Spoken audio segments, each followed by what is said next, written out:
ओम नमः शिवाय।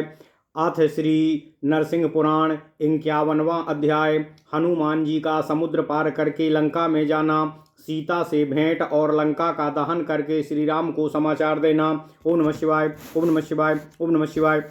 मार्कंडेय उवाचो सातु रावणीतायाः सीतायाः परिमार्गणम् इयेष पदमन्वेष्टुं चारणाचरिते पथिः।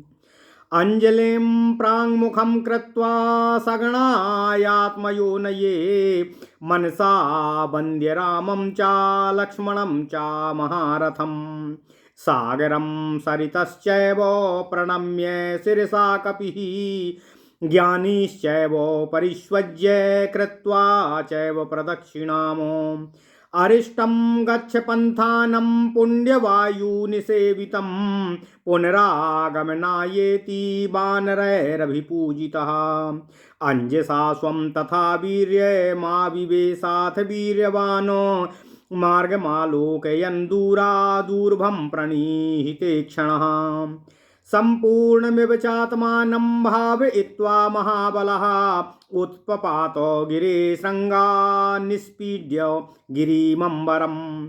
पितुमार्गेण यातस्य वायुपुत्रस्य धीमतः अस्रामकार्ये परस्यास्य सागरेण प्रचोदिता। विश्रामार्थं समुत्तस्थौ मैनाको लवणो दधे तं निरीक्ष्य निपीड्याथ रसात् सम्भाष्य सादरम्।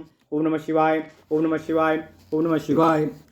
उत्पपंश्च वने वीरः सिंहिकास्यं महाकपिः आस्प्रान्तं प्रविश्याथ वेगेनान्तर्विनिसृतः। निःसृत्य गवतान् शीघ्रं वायुपुत्रं प्रतापवान् लङ्घयित्वा तु तं देशं सागरं पवनात्मजः। त्रिकूटशिखरे रम्ये वृक्षाग्रे निपपातः तस्मिन् सा पर्वतश्रेष्ठे दिनं नीत्वा दिनक्षये। सन्ध्यामुपास्य हनुमानो रात्रौ लङ्कां शनैर्निशि लङ्काभिधाम विनिर्जित्य देवतां प्रविवेशः। लङ्कामनेकरत्नाढ्यां बह्वाश्चर्यसमन्वितां राक्षसेषु प्रसुप्तेषु नीतिमानो पवनात्मजः। रावणस्य ततो भीष्मो प्रविवेशात् श्रद्धिमतो रावणस्य ततो भीष्मो प्रविवेशात् रिद्धिमत। शयानं रावणं दृष्ट्वा तल्पे महती वानरः नासापुटैर्घोरकारैर्विशद्भिर्वायुमोचकैः तथैव दशभिर्वक्त्रैर्दष्ट्रोपेतैस्तु संयुतम्। स्त्रीसहस्रैस्तु दृष्ट्वा तं नानाभरणभूषितं तस्मिन् सीतां दृष्ट्वा तु रावणस्य गृहे शुभे। तथा शयानं स्वगृहे राक्षसानां च नायकं दुःखितो वायुपुत्रस्तु सम्पातेर्वचनं स्मरन् अशोकवनिकं प्राप्तो नानापुष्पसमन्वितां जुष्टां मलयजातेन चन्दनेन सुगन्धिनां। प्रविश्य सिंहपावृक्षमाश्रितां जनकात्मजां रामपत्नी समद्राक्षीदराज राक्षसीभिः सुरक्षिताम्। अशोकवृक्षमारुह्य पुष्पितं मधुपल्लवम् आशांश्चक्रे हरिस्तत्र स्वयं सीतेति संस्मरन्। सीतां निरीक्ष्य वृक्षाग्रे यावदास्ते नीलात्मजः स्त्रीभिः परिवृतस्तत्र रावणस्तावदागतः। आगत्य सीतां प्राहाथ प्रिये मां भज कामुकं भूषिता भव वैदेही त्यज राम गतं मनः। इत्येवं भाषमाणां तमन्तर्धाय तृणां ततः प्राह वाक्यं शनय सीता कम्पमानाथ रावणां। गच्छ रावण दुष्टत्वं परदारापरायण आचिराद्राम वाणास्ते पिबन्तु रुधिरं रणे। ओम नमः शिवाय। तथेत्युक्तो भत्सितश्च राक्षसीराः राक्षसः द्विमासाम्भन्तरे चैनां वशीकुरुतो मानुषीम्। यदि नेच्छति मां सीता ततः खादत मानुषीम् इत्युक्ता तद् इत्युक्ता गतवान् दुष्टो रावणः स्वनिकेतनम्। ततो भयेन ताम प्राहुराक्षस्यो जनकात्मजाम। रावणं भज कल्याणी सदनं सुखिनी भव। इत्युक्ता प्राहिताः सीता राघवो लघुविक्रमः। निहत्य रावणं युद्धे सगणं मानयिष्यति। नाहमन्यस्य भार्या स्वामृते रामं रघुत्तमम्। सा ह्यागत्य दशग्रीवं हत्वा मां पालयिष्यति। इत्याकर्ण्य वचस्तस्याः राक्षस्यो दद्रसुरभयं। हन्यतामेषा भक्ष्यतामियम्। ततस्ता स्त्रीजटा प्राह स्वप्ने दृष्टमनिन्दितम्। अशृणुस्वं दृष्टुराक्षस्योः रावणस्य विनाशनः। रक्षोभिः सा सर्वैस्तु रावणस्य मृतिप्रदः। लक्ष्मणेन सह भ्राता रामस्य विजयप्रदाः। स्वप्नः शुभो मया दृष्ट सीतायाश्च पतिप्रदः। त्रिजटा वाक्यमाकर्ण्य सीता पार्श्वं विसृज्यताः। राक्षस्यास्ता ययुः सर्वाः सीता महाञ्जनीसुता। कीर्तयन् राम वृत्तान्तं सकलं पवनात्मजः। तस्यां विश्वासमानीय दत्त्वा रामाङ्गुलीयकम्। सम्भाष्य लक्षणं सर्वं रामलक्षणयोस्ततः। महत्या सेनया युक्तः सुग्रीवः कपिनायकः। तेन सार्धमिहागत्य रामस्तव पतिः प्रभु। लक्ष्मणस्य महावीरो देवरस्ते शुभानने। रावणं सगणं हत्वा त्वामितोदाय गच्छति। इत्युक्ते सा तु विश्वस्ताः वायुपुत्रमथा ब्रवीत। कथमत्रागतो वीरो त्वमुतीर्य महोदधिम्। इत्याकर्ण्यवचस्तस्याः पुनस्तामाह वानरः। अगोसपदवन्मयोत्तीर्णः असमुद्रोऽयं वरानने। ओम नमः शिवाय। ओम नमः शिवाय। जपतो राम रामेति सागरो गोस्पदायते। दुःखमग्नासि वैदेही स्थिरा भव शुभानने।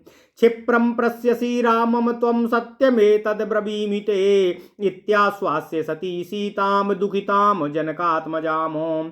ततश्चूडामणिं प्राप्य श्रुत्वा काकपराभवं। नत्वा तां प्रस्थितो वीरो गन्तुं कृतमतिः कपिः। ततो विम्रस्य तद्भक्त्याः क्रीडावनं शोभशेषतः।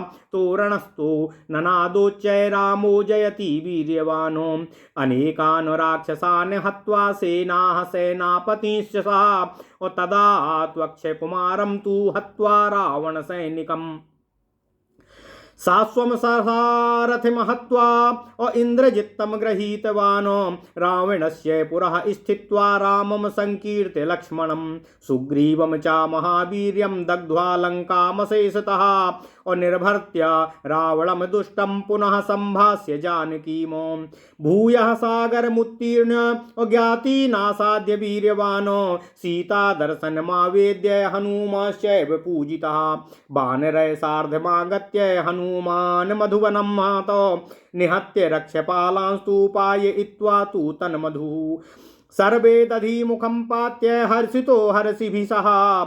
खमुत्पत्य च सम्प्राप्य रामलक्ष्मणपादयोः। नत्वा तु हनुमांस्तत्र सुग्रीवं च विशेषतः। आदितः सर्वमावेद्य समुद्रोतरणादिकम्।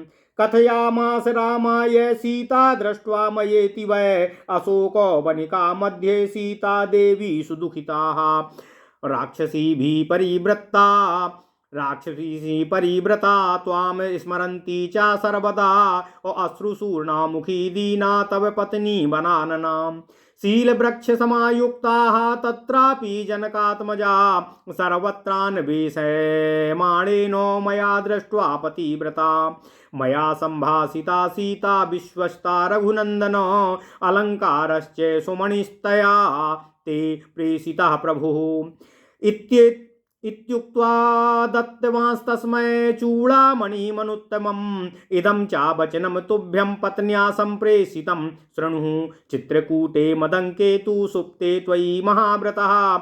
अवायसम्भि भयं राजस्तत्किलं स्मर्तुमर्हसि। अल्पापराधे राजेन्द्रो त्वया बाली भुजी प्रभो यत् कृतं तन्न कर्तुं च शक्यं देवासुरैरपि ब्रह्मास्त्रं तु तदुत्सृष्टं रावणं किं न जेष्यसि इत्येवमादि बहुशः प्रोक्ता सीता पुरुरोधः एवं तु दुःखिता सीता तां मोक्तुं यत्नमाचरः इत्येवमुक्ते पवनात्मजेन सीता वचस्ताच्छुभभूषणं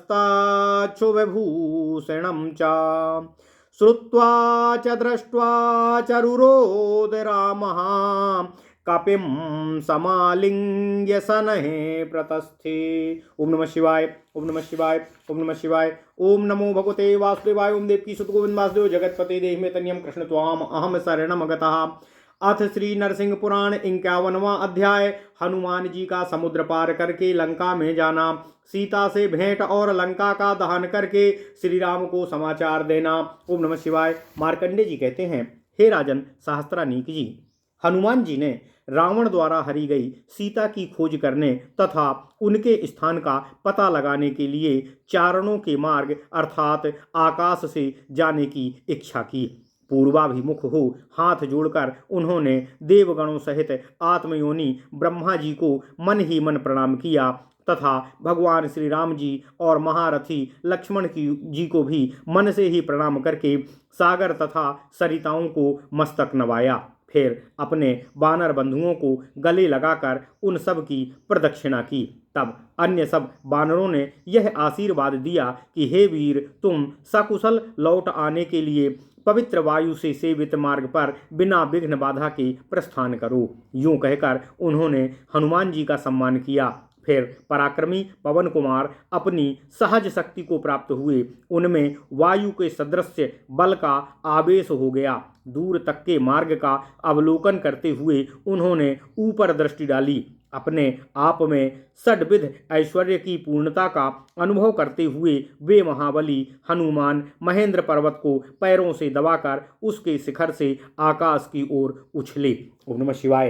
हे राजन, मार्कंडे जी कहते हैं, बुद्धिमान वायुपुत्र हनुमान जी श्री रामचंद्र जी के कार्य साधन में तत्पर हो जब अपने पिता वायु के मार्ग से चले जा रहे थे, उस समय उनको थोड़ी देर तक विश्राम देने के लिए समुद्र द्वारा प्रेरित हो मैनाक पर्वत पानी से बाहर ऊपर की ओर उठ गया। उसे देख उन्होंने वहां थोड़ा सा रुककर उससे आदरपूर्वक बातचीत की और फिर उसे अपने बेग से दबाकर उछलते हुए वे दूर चले गए। ओम नमः शिवाय, ओम नमः शिवाय, ओम नमः शिवाय।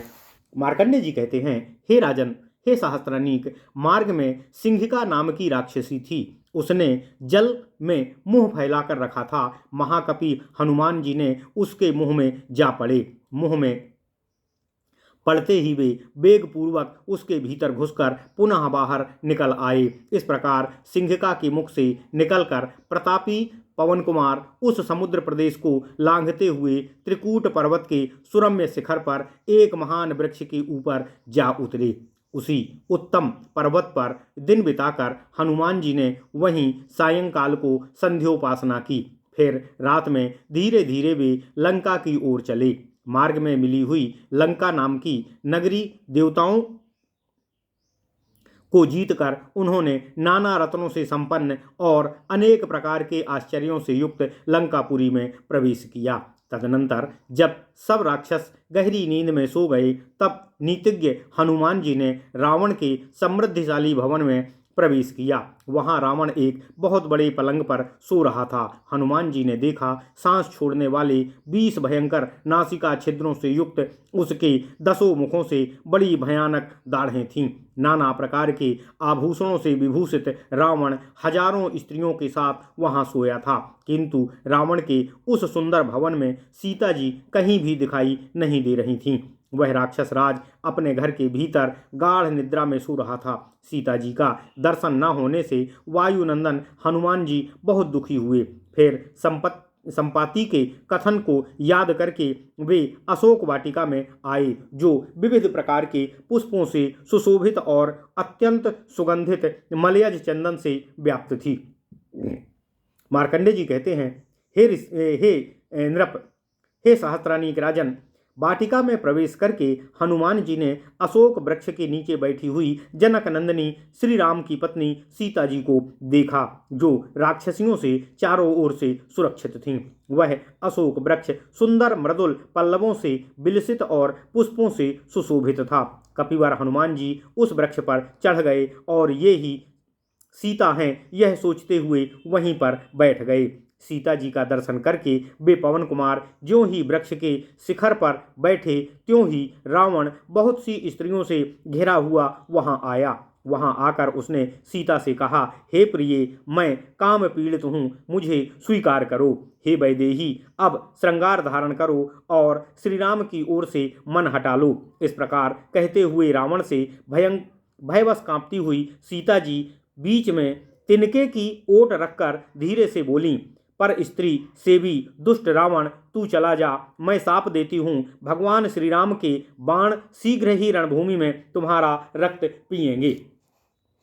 सीता जी का यह उत्तर और फटकार पाकर रावण राक्षसियों से कहा, तुम लोग इस मानव कन्या को 2 महीने के भीतर समझाकर मेरे वशीभूत कर दो। यदि इतने दिनों तक इसका मन मेरी ओर न झुके तो इस मानुषी को तुम खा लेना। यूं कहकर दुष्ट रावण अपने महल में चला गया। तब रावण के डर से डरी हुई राक्षसियों ने जनक नंदिनी सीता से कहा, हे कल्याणी, रावण बहुत धनी है, इसे स्वीकार कर लो और सुख से रहो। राक्षसियों के यूं कहने पर सीता जी ने उनसे कहा, महापराक्रमी भगवान श्री राम युद्ध में रावण को उसके सेवक गणों सहित मारकर मुझे यहाँ से ले जाएंगे। मैं रघुकुल श्रेष्ठ श्री रामचंद्र जी के सिवा दूसरे की भार्या कभी नहीं हो सकती हूँ। वे ही आकर रावण को मारकर मेरी इससे रक्षा करेंगे। मार्कंडेय जी कहते हैं, हे सहस्त्रानीक, सीता जी की यह बात सुनकर राक्षसियों ने उन्हें भय दिखाते हुए कहा, अरे इसे मार डालो, इसे मार डालो और खा जाओ। उन राक्षसियों में एक का नाम त्रिजटा था। वह उत्तम विचार रखने वाली साध्वी स्त्री थी। उसने उन सभी राक्षसियों को स्वप्न में देखी हुई बात बताई। वह बोली, अरे दुष्टा राक्षसियों, सुनो, मैंने एक शुभ स्वप्न देखा है जो रावण के लिए विनाशकारी है। समस्त राक्षसों के साथ रावण को मौत के मुंह में डालने वाला है। भ्राता लक्ष्मण के साथ भगवान श्री रामचंद्र जी की विजय का सूचक है और सीता को पति से मिलाने वाला है। त्रिजटा की बात सुनकर वे सभी राक्षसियां सीता के पास से हटकर दूर चली गईं। तब अंजनी नंदन हनुमान जी ने अपने को सीता के सामने प्रकट किया और श्री राम नाम का कीर्तन करते हुए उन्होंने भगवान श्री रामचंद्र जी के संपूर्ण वृत्तांत का उनके समक्ष वर्णन किया। इस प्रकार सीता के मन में विश्वास उत्पन्न करके उन्हें श्री रामचंद्र जी की अंगूठी दी। फिर उनसे भगवान श्री राम और श्री लक्ष्मण के शरीर के लक्षण बताए और कहा, हे देवी, हे सुमुखी, हे पतिव्रता, वानरों के राजा सुग्रीव बहुत बड़ी सेना के स्वामी हैं। उन्होंने साथ आपके पति देव भगवान श्री रामचंद्र जी तथा आपके देवर महावीर लक्ष्मण जी यहाँ पधारेंगे और रावण को सेना सहित मारकर आपको यहाँ से ले जावेंगे। हनुमान जी के यह कहने पर सीता जी का उन पर विश्वास हो गया। वे बोली, हे वीर, तुम किस तरह महासागर को पार करके यहाँ चले आए हो। उनका यह वचन सुनकर हनुमान जी ने पुनः उनसे कहा, हे वरानने, हे देवी, मैं इस समुद्र को उसी प्रकार लांग कर आया जैसे कोई गौ के खुर से बने हुए गड्ढे को लांग जाता है। जो भगवान श्री राम का नाम राम राम का जप करता है, उसके लिए समुद्र गौ के खुर के चिन्ह के समान ही छोटा हो जाता है। हे सुभानने, हे वैदेही, हे जनक नंदिनी, आप दुखमग्ना दिखाई देती हैं। अब धैर्य धारण कीजिए, मैं आपसे सत्य सत्य कह रहा हूँ, आप बहुत शीघ्र भगवान श्री रामचंद्र जी का दर्शन करेंगी। इस प्रकार दुख में डूबी हुई पतिव्रता जनक नंदिनी सीता को आश्वासन दे उसके पहचान के लिए चूड़ामणि पाकर और भगवान श्री राम के प्रभाव से काक रूपी जयंत के पराभव की कथा सुनकर वहां से चल देने का विचार करके हनुमान जी ने सीता को नमस्कार करने के पश्चात प्रस्थान किया। तत्पश्चात कुछ सोचकर पराक्रमी हनुमान जी ने रावण के उस संपूर्ण क्रीड़ांगन अर्थात अशोक वाटिका को नष्ट भ्रष्ट कर डाला और वन के द्वार पर स्थित हो उच्च स्वर से सिंहनाद करते हुए बोले, भगवान श्री रामचंद्र की जय हो। फिर तो युद्ध के लिए सामने आए हुए अनेक राक्षसों को मारकर सेना और सेनापतियों का संहार किया। इसके बाद रावण के सेनापति अक्षय कुमार को अश्व तथा सारथी सहित यमलोक पहुंचा दिया। इस पर रावण पुत्र इंद्रजित ने वर के प्रभाव से उन्हें बंदी बना लिया। इसके बाद वे रावण के सम्मुख उपस्थित किए गए। वहां से छूटकर उन्होंने श्री राम, लक्ष्मण और महाबली सुग्रीव के यश का कीर्तन करते हुए संपूर्ण लंकापुरी को जलाकर भस्म कर दिया। इसके बाद दुष्टात्मा रावण को डांट बताकर पुनः सीता जी से वार्तालाप किया।